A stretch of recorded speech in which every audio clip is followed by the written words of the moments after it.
Graça e paz a todos. Estamos aqui para dar continuidade à nossa série de mensagens intitulada Voltando aos Fundamentos da Fé. E hoje nós vamos falar sobre a fé, sobre a própria fé, mas a fé em Deus. Com todo respeito aos reformadores, eu imagino que se a reforma fosse hoje, eles não apenas colocariam entre um dos 5 solas, o sola fide, somente a fé. Eu creio que eles acrescentariam somente a fé em Deus. Porque o que nós vivemos muito hoje no nosso meio cristão é a fé que Deus. Eu tenho fé que Deus vai fazer, eu tenho fé que Deus vai abrir a porta, eu tenho fé que Deus vai curar, eu tenho fé que Deus vai se mover. Nós temos sempre fé que Deus vai fazer alguma coisa em nosso favor. Enquanto se nós voltarmos ao fundamento da fé, se voltarmos à palavra, a palavra nos orienta, nos mostra que nós temos que ter fé em Deus, em um Deus misericordioso, em um Deus justo, em um Deus tremendo, em um Deus que é amor, em um Deus que é poderoso, em um Deus criador. Essa deve ser a nossa fé, fé em Deus, e não uma fé que Deus vai agir em nosso favor. E para isso, então, eu quero compartilhar 3 textos bíblicos com você. E o primeiro deles fica em João. Nós vamos ver a fé da multidão. João capítulo 6. João capítulo 6, nós vamos ler a partir do versículo 23. Diz assim o texto de João capítulo 6, versículo 23. Então, alguns barcos de Tiberíades aproximaram-se do lugar onde o povo tinha comido o pão após o Senhor ter dado graças. Quando a multidão percebeu que nem Jesus nem os discípulos estavam ali, entrou nos barcos e foi para Cafarnaum em busca de Jesus. Quando o encontraram do outro lado do mar, perguntaram-lhe: Mestre, quando chegastes aqui? Jesus respondeu: A verdade é que vocês estão me procurando não porque viram os sinais milagrosos, mas porque comeram os pães e ficaram satisfeitos. Não trabalhem pela comida que se estraga, mas pela comida que permanece para a vida eterna, o qual o Filho do Homem lhes dará. Deus, o Pai, nele colocou o seu selo de aprovação. Glória a Deus. Então, nesse texto aqui, os discípulos, Jesus acabava de fazer uns dias atrás a multiplicação dos pães e dos peixes. E foi um milagre tremendo. A multidão fica sabendo. Então eles vão atrás de Jesus. E quando encontram Jesus, dizem, Mestre, quando viestes para cá? Mas nós sabemos que Jesus conhece a intenção do nosso coração. Jesus conhecia a intenção do coração daquela multidão. E o que Jesus então diz para eles? Vocês estão me procurando não porque eu sou o Filho de Deus, não porque eu sou pelos sinais que eu fiz, pelos milagres, pelas maravilhas que eu fiz, vocês então compreenderam que eu sou o Filho de Deus. Não, vocês estão procurando porque vocês querem continuar se saciando. Vocês estão me procurando porque vocês provaram do pão, provaram da bênção e vocês querem mais bênção. É isso que Jesus está dizendo a eles. Há 2 aspectos a considerar nesse texto. O primeiro deles é a relação da multiplicação dos pães, do milagre dos pães, de Jesus alimentando aquela multidão. E como nós vimos no texto, se a gente segue lendo, vamos ler que com Moisés, a relação da multiplicação dos pães com Moisés. Por quê? Porque eles relacionam que Moisés foi o grande profeta que alimentou o povo com o maná dos céus. E eles relacionavam que era Moisés que havia dado, que era por meio de Moisés. Moisés era o grande profeta, era o homem de Deus. Então Moisés havia providenciado o maná.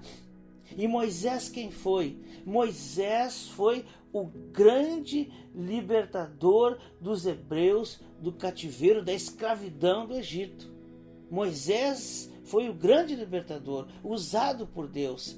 Então, quando eles percebem que Jesus está fazendo sinais e maravilhas, assim como Moisés fez com o faraó, quando vê Jesus alimentando a multidão, o que eles pensam?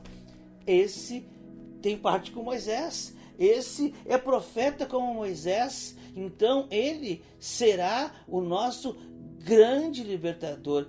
Ele, Jesus, ele agirá em nosso favor, nos libertará do Império Romano, nos libertará do domínio romano.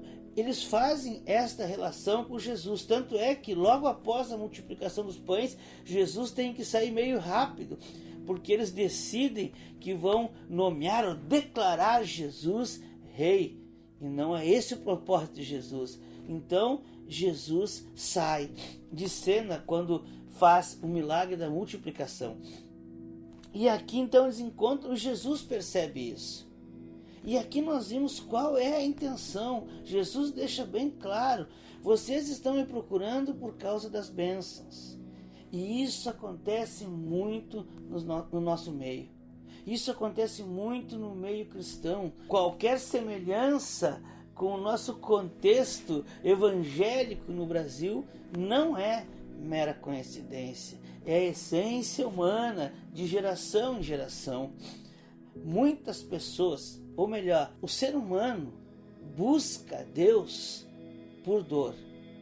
O ser humano nunca busca Deus, dizem, não, ou vai para Deus, ou vai por amor, ou vai por dor. Eu não creio que as pessoas, que alguém vá a Deus, vá procurar a igreja e vai conhecer realmente Deus mais tarde, vai ter uma experiência com Deus mais tarde. O que as pessoas vão buscando a igreja para desenvolver uma espiritualidade, porque precisam de uma bênção, têm necessidade de que alguma coisa aconteça. Mas tem aquelas pessoas em que a família vai tudo bem, a saúde vai tudo bem, a finança vai tudo bem, está tudo bem com ela. Essa procura Deus por amor. É impossível que alguém procure Deus quando está tudo bem na sua vida, porque nunca uma vida vai ser plena sem a presença de Deus. Você pode olhar para a pessoa, tem uma família maravilhosa, uma casa maravilhosa, tem bens, tem dinheiro no banco, tem saúde perfeita. O vazio de Deus incomoda. O vazio de Deus deixa uma sede insaciável no homem, que só vai ser saciada com Deus. Deus é necessário, Deus é vital na vida do ser humano. Sem Deus, o ser humano é incompleto. Por isso não há como vir para Deus, porque tem a vida toda maravilhosa. Ninguém tem uma vida maravilhosa se Deus não está presente. A hora que vai dormir, o vazio vem, a necessidade, aquele sentimento de que falta algo vem, e isso incomoda. Então todos buscam a Deus porque têm uma necessidade. Seja ela uma necessidade explícita, seja ela uma enfermidade, seja ela questão financeira, questão familiar, ou seja ela uma crise existencial, ou seja ela um vazio no coração, a pessoa busca Deus porque tem necessidade da presença de Deus. Há uma necessidade em todo ser humano da presença de Deus. Logo, então, ninguém busca Deus porque está tudo bem, porque sem Deus nunca estará tudo bem. Mas a questão ou o problema não está no fato de buscar a Deus em função de uma necessidade, em função do desejo de uma bênção. Não é essa a questão. A questão é permanecer na presença de Deus, permanecer na igreja com esse objetivo. Eu permaneço buscando a Deus porque eu quero um milagre, porque eu quero uma bênção, porque eu quero uma cura, porque eu quero uma porta aberta, e agora eu quero isso, e agora eu quero aquilo. Enfim, permanece na presença de Deus, ou permanece buscando a Deus, permanece na igreja, porque tem sempre uma necessidade. Permanece na presença de Deus porque está sempre buscando uma bênção que Deus vai fazer, que Deus vai agir, que Deus vai curar, que Deus vai transformar. Sempre na busca de uma bênção. E o que Jesus nos fala? O que Jesus disse a essas pessoas que buscavam a Ele somente pela bênção?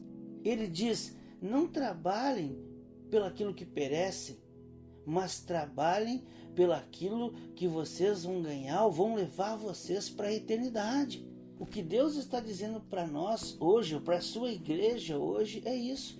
Não busque a Deus por coisas que perecem. Não permaneça na igreja, não permaneça na presença de Deus, buscando a Deus com um coração voltado para as suas necessidades, para os seus desejos. O grande problema ou a grande questão não está em buscar a Deus por uma necessidade. Não está em buscar a Deus na tentativa de um milagre, de um socorro, de uma bênção. A questão é permanecer na presença de Deus, permanentemente buscando o milagre de Deus. Permanecer na presença de Deus porque Deus está operando maravilhas. Nós devemos permanecer na presença de Deus a partir do momento em que temos a revelação que Jesus é o Filho de Deus. Jesus é aquele que foi anunciado, Jesus é aquele que foi esperado, Jesus é aquele que pelo meio do qual nós temos salvação. Jesus é aquele que nos reconcilia com Deus por meio da sua obra. É por esse motivo que nós devemos permanecer na presença de Deus. Nós precisamos compreender que fora de Deus não há vida. Fora de Deus só há tristeza, só há dor. Nós precisamos permanecer na presença de Deus porque é o melhor lugar para se estar. Estar na presença de Deus. A própria presença de Deus supre todas as nossas necessidades. É por isso que nós devemos permanecer na presença de Deus e não permanecermos ou não continuarmos buscando porque queremos mais e mais e mais bênçãos, não mais de Deus, não mais Deus na nossa vida, mas mais bênçãos de Deus, como a multidão estava fazendo. Procuravam Jesus porque queriam mais milagres. Procuravam Jesus porque buscavam um libertador do domínio de Roma, do Império Romano. Era por isso que estavam buscando a Jesus. E o que Jesus diz para eles?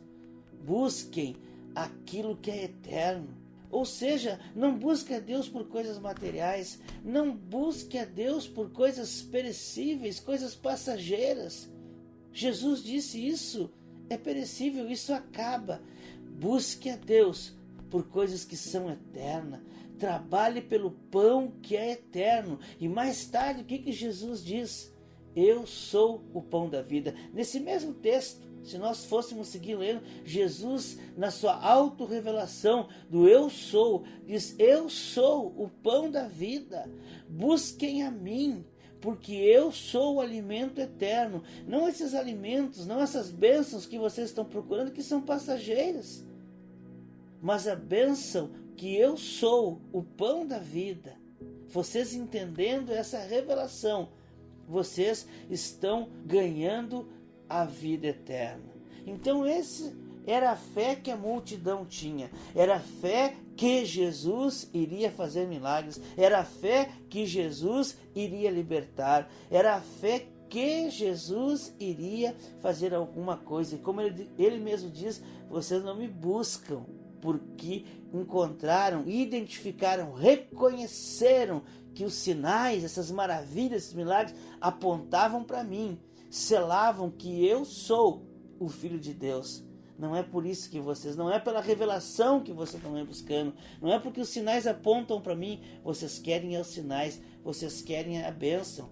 A fé de vocês é que eu vou fazer alguma coisa para vocês. E não pode ser assim. A nossa fé tem que ser em Deus. E aonde está a base disso? Próximo texto, Hebreus, capítulo 11, versículo 6. Sem fé é impossível agradar a Deus, porque é necessário que todo aquele que de Deus se aproxima creia que Ele existe, que Ele é Deus e é galardoador, é recompensador daqueles que o buscam. Esse texto ele tem sido, vamos dizer assim, mal interpretado, porque a realidade pela qual esse texto tem sido aplicado é que buscamos a Deus por causa da recompensa. A Bíblia diz que Deus é recompensador. Está aqui. Então eu posso buscar a Deus por causa da recompensa.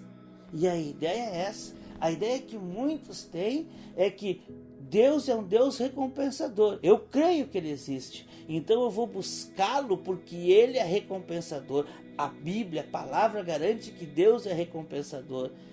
Mas nós entendemos, nós sabemos o que a palavra diz, o que Jesus acabou de dizer. Precisamos buscar a Deus, e Ele é um Deus que recompensa.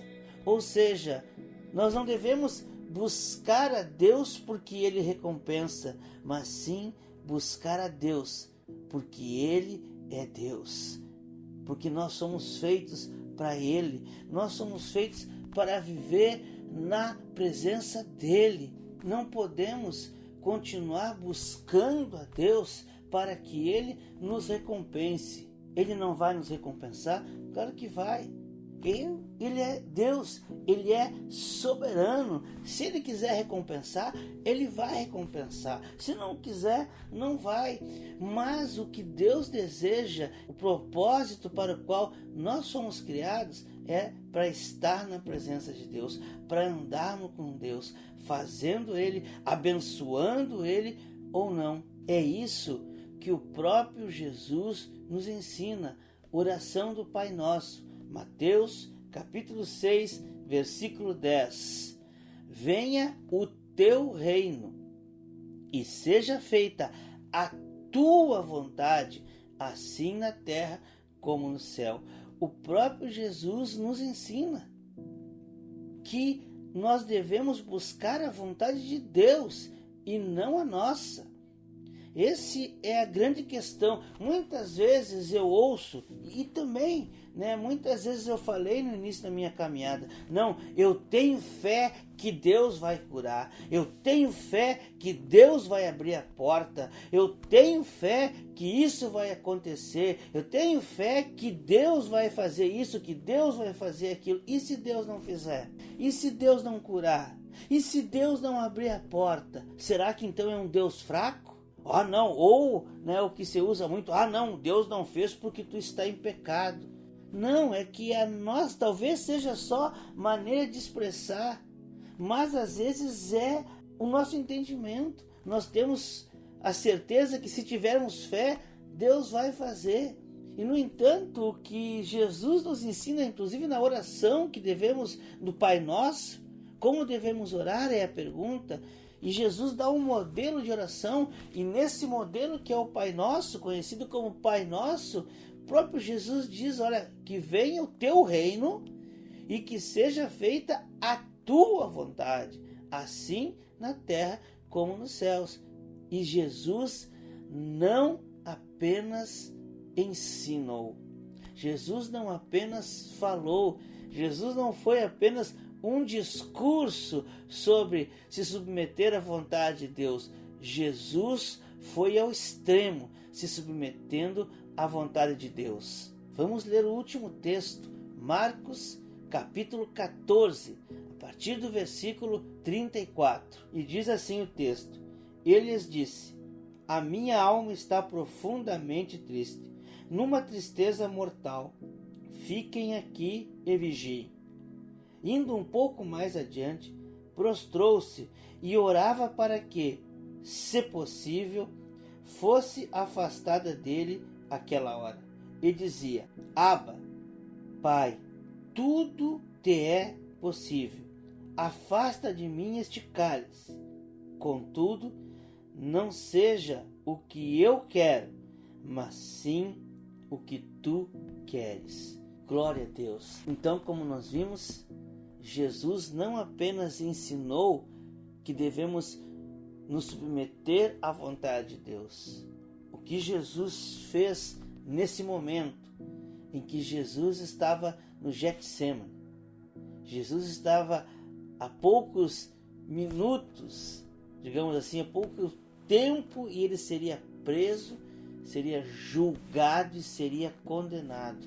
E sentindo essa tristeza, minha alma está numa tristeza de morte. O que Jesus nos ensina nesse momento que não se compara às nossas necessidades? A necessidade que Jesus tinha nesse momento, o desespero de Jesus, a angústia da alma dele, não se compara muitas vezes às nossas necessidades, aquilo que nós colocamos na presença de Deus, aquilo que nós pedimos a Deus. Na maioria das vezes o que pedimos para Deus não é algo essencial, mas Jesus está diante de uma situação em que a sua vida estava em jogo. E ele sabia disso. E o que Jesus diz no momento desse, no momento de morte, Jesus diz a Deus: eu sei que tudo te é possível. Pai, Paizinho, eu tenho intimidade, conheço a tua glória, o teu poder. Eu sei que tudo te é possível. Eu sei que se tu disser uma palavra e eu estou livre.